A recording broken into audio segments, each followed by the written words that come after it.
Taste the Daily. தருமபுரியில் உள்ள விளையாட்டு மைதானத்தில் சுற்றித் திரியும் தெருநாய்களால் பொதுமக்கள் அச்சமடைந்துள்ளனர்.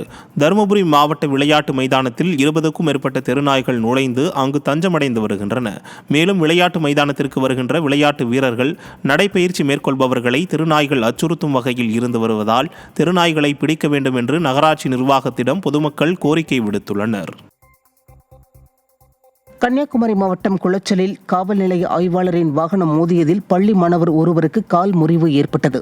சேம்பொன்விளை பகுதிக்குட்பட்ட பிலாங்கரை காலனியைச் சேர்ந்த 6ஆம் வகுப்பு மாணவர் சுதீஷ் என்பவர் பள்ளியிலிருந்து வீடு திரும்பிய போது விபத்து ஏற்பட்டுள்ளது.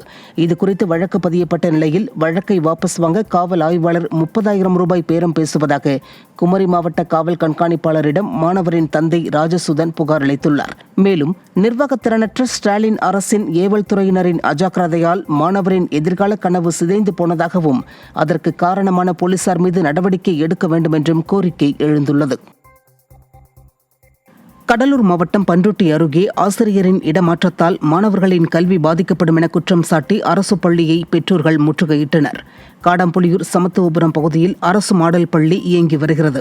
இந்த பள்ளியில் கணித பாட பெண் ஆசிரியர் குயின் இசபெல்லாவை பெற்றோர் சங்க தலைவராக இருக்கும் ஸ்டாலின் கட்சியின் நிர்வாகி அறிவழகன் என்பவர் இடமாற்றம் செய்ய முயன்று வருவதாக கூறப்படுகிறது.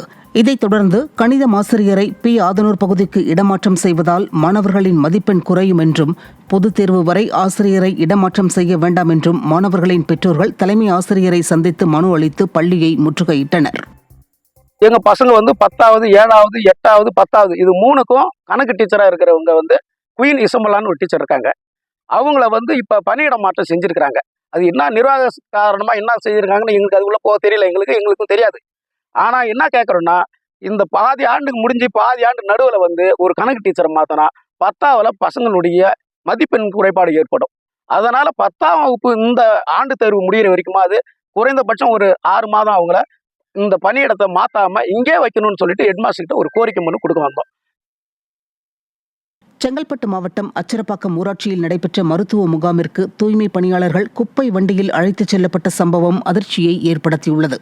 விளம்பரத்திற்காக மட்டுமே திட்டங்களை அறிவிக்கும் ஸ்டாலின் அரசு தூய்மை பணியாளர்களுக்கென மருத்துவ முகாம் ஒன்றை பெயரளவிற்கு நடத்தியது.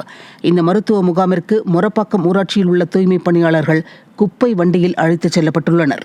தூய்மை பணியாளர்களுக்கு ஸ்டாலின் அரசு கொடுக்கும் மரியாதை இதுதானா என்றும், சுகாதாரமற்ற முறையில் குப்பை வண்டியில் சென்று மருத்துவ பரிசோதனை செய்வதால் என்ன பயன் என்றும் பொதுமக்கள் கேள்வி எழுப்பியுள்ளனர்.